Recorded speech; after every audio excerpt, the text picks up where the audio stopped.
My sister uttered these cruel words about our elderly mother.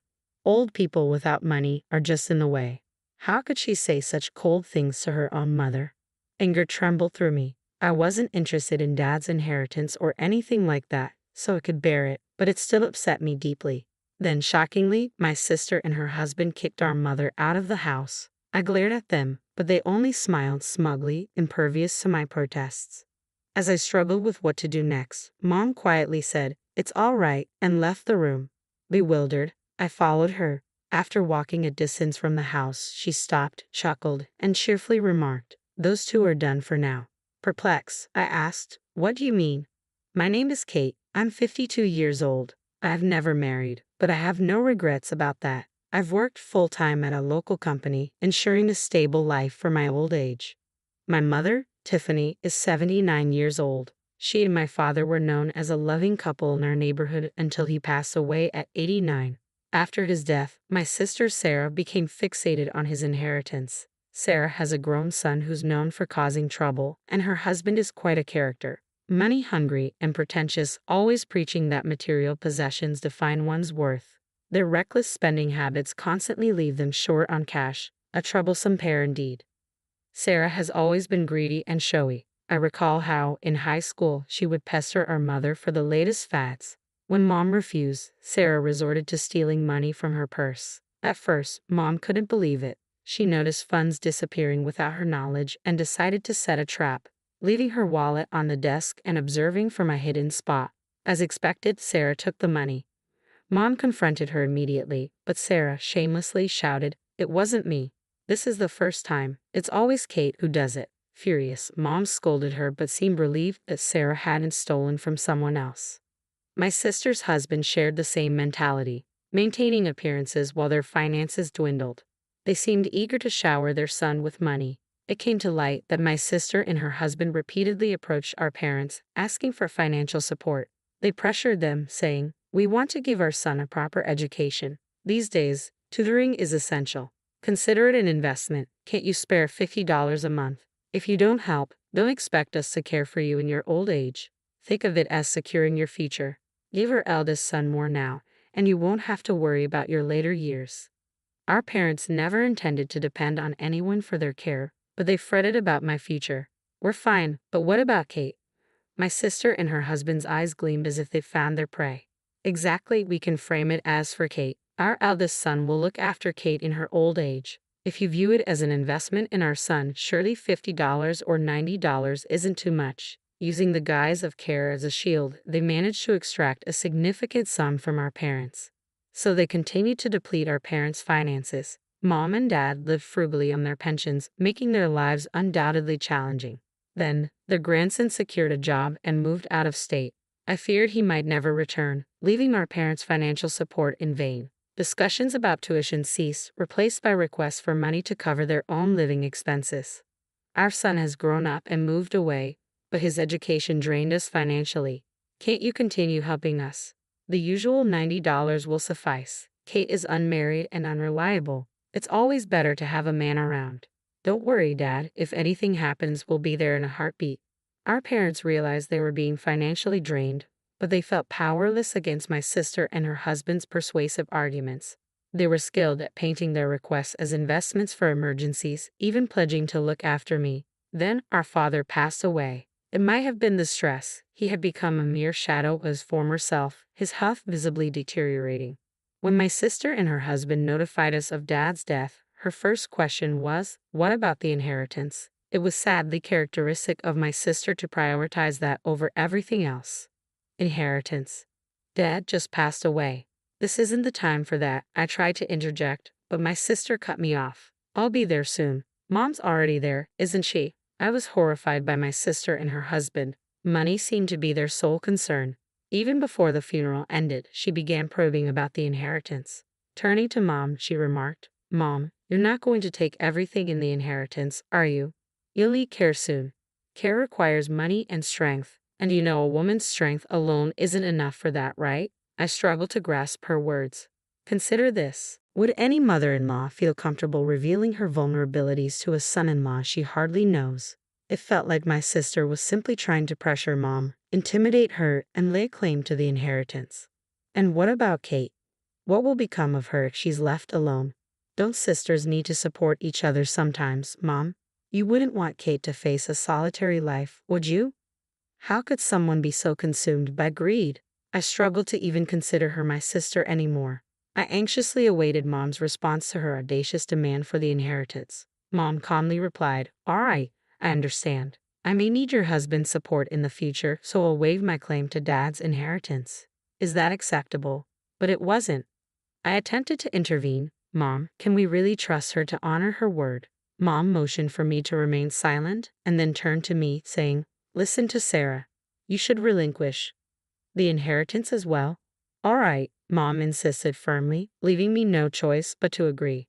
The process of renunciation turned out to be more complex than anticipated, taking several days to complete. Throughout, my sister persistently called, demanding updates. "How's the renunciation going? Hurry up. Is Mom finished yet? Let me know when it's done." Despite my sister's relentless pressure driven by greed, I remained committed to honoring Mom's wishes and continued with the process. Once the renunciation was finalized, we invited my sister and her husband over. Mom announced that we had both relinquished our claims. My sister and her husband exchanged triumphant glances. Gazing at our elderly mother, my sister remarked with a cold smirk, "Old people without money are just a burden." I was stunned, struggling to grasp her words. "What? What did you say?" I demanded, hoping I had misheard. My sister chuckled callously. "I said old people without money are just a burden. You're useless now, Mom. Get it? This house belongs to us now.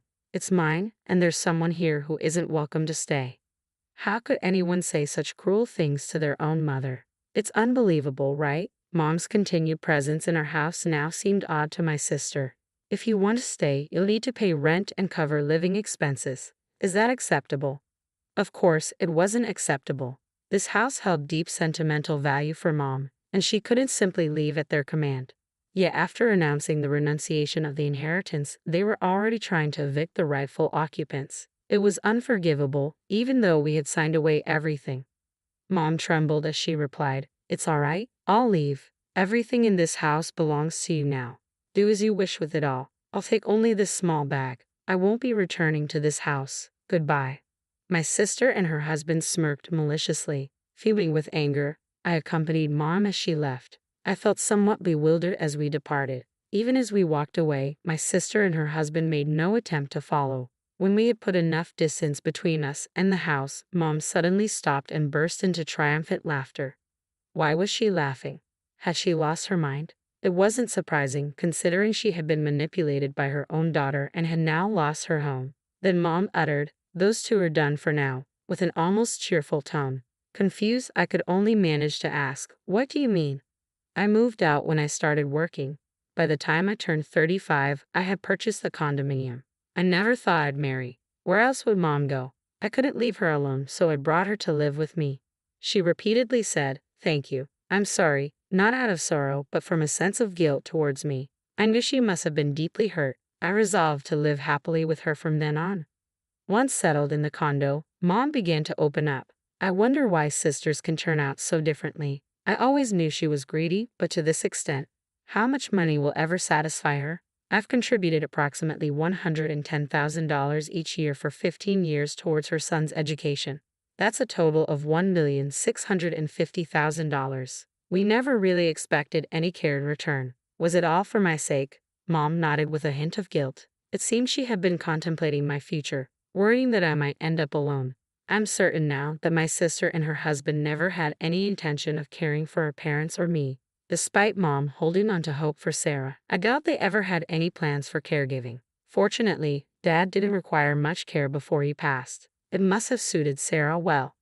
Mom smiled again, leaving me puzzled about its meaning. Yes, it's clear now. She's content with Dad's inheritance. But she was somewhat naive, I believe. Naive?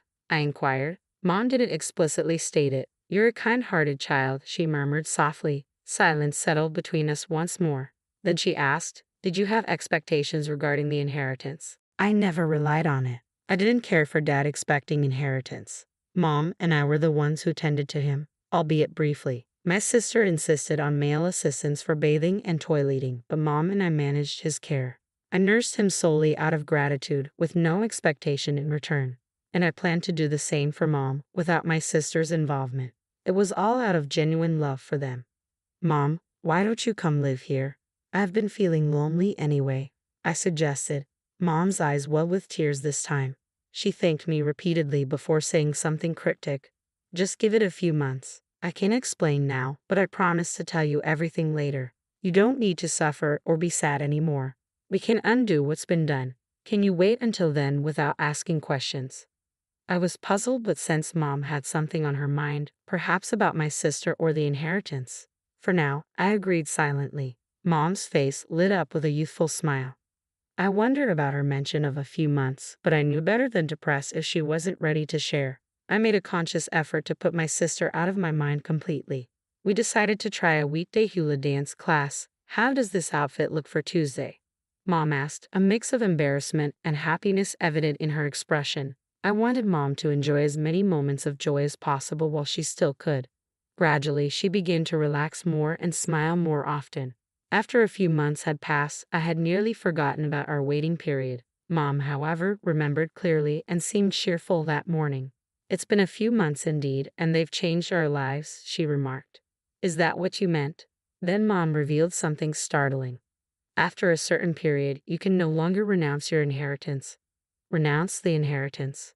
What does that mean? I was taken aback. Mom and I had already relinquished our claim to the property. Why would renunciation come up again? We've already renounced our inheritance, haven't we? This isn't about us. It's about Sarah. I was bewildered. Why would Sarah renounce the inheritance? Mom chuckled triumphantly. Because there was no inheritance, only debts. That couple inherited nothing but debt. What a twist of fate. Dad didn't own any property, just liabilities. Mom and I had renounced any claim, so we escaped the debt. Meanwhile, my sister and her husband inherited not property, but debts. I'm sorry. I wanted to tell you more, but I was afraid it would hurt you if you knew the truth. And perhaps you would have told Sarah. I wanted to shoulder the blame alone, so I kept it from you, Mom confessed. I was stunned. Mom had patiently waited for her moment, keeping this revelation to herself. She had anticipated that if I knew about my sister inheriting the debt, I might inadvertently inform her, so she kept it secret. This plan was actually Dad's idea. He gradually transferred his savings into my bank account. He deliberately incurred some debt, but it was strategic, Mom explained. He purchased several plots of land in remote areas, some needing immediate repairs, with the intention for Sarah to inherit it all. Mom revealed they had retained some savings to avoid suspicion from my sister, but ultimately, it resulted in a $200,000 debt. Did you know you can't inherit savings without also inheriting the debt? It's either accept everything or renounce it all. What foolish children, Mom remarked, almost gleeful at Dad's scheme. Witnessing Mom's determination, I understood the depth of her disdain for my sister. Mom, perhaps I would have told Sarah if I had known earlier. But now, considering her predicament, I can't help but feel a twinge of satisfaction. I suppose I felt that anger too, I admitted. My sister and her husband were left with a $200,000 debt. Some properties required immediate repairs, adding to their financial burden. The window for renouncing the inheritance had passed, leaving them no option to opt out now. Blinded by the allure of $100,000, they had ended up with a substantial debt. They might soon sell their rural properties, likely fetching far less than what they paid. Their marriage could even suffer due to the financial strain. Eventually, my sister realized the gravity of the situation and called me in panic. Help me, the debt is overwhelming, she pleaded. It's infuriating. Mom, you knew this, didn't you? You're partly to blame. Pay off my debt now. We're family. Her selfishness left me astounded. Inheriting means taking on the debt too. I didn't know that. I only wanted the property, not the debt. You take it, you can have the debt, she yelled angrily with the phone. Her demands were irrational and selfish. She insisted, you should inherit the debt as a family. Cancel the renunciation. Her words were nonsensical and unreasonable. I'm hanging up now. Maybe you should discuss this with your own family, your husband and son, though I can guess what they'll think of you. I ended the call, feeling a sense of clarity and relief for the first time in a while. I had anticipated my sister and her husband might divorce. Indeed, my sister ended up getting divorced, but it was her husband who initiated it. As I suspected, he was driven by greed and likely saw no benefit in remaining married to someone burdened with debt. However, they couldn't divorce immediately with a sudden $200,000 debt hanging over them. They needed to settle everything before proceeding with the divorce. The house they lived in was sold. My sister and her husband, who always relied on our parents' money, never saved anything. Banking on Dad's inheritance, they probably won't be able to clear the debt. What lies ahead for my sister is the daunting task of working diligently to pay it off. She insists she won't divorce, though it seems less about love for her husband and more about not wanting him to escape the debt and leave her alone. It's exactly the kind of mindset my sister would have. It's almost pitiful. Meanwhile, I continue to reside in the condo with Mom. It turns out Mom had transferred money into her own bank account and isn't facing financial struggles. She gives me around $70 each month for expenses. I've tried to decline it numerous times, but Mom insists, vowing to continue until I accept. Reluctantly, I've started accepting the $70. Despite receiving this money, I'm not spending it recklessly. You never know when Mom or I might need it, so I'm saving diligently. The hula dancing we started as a mother-daughter activity turned out to be surprisingly enjoyable. Most importantly, seeing Mom laugh and relish herself makes me realize that life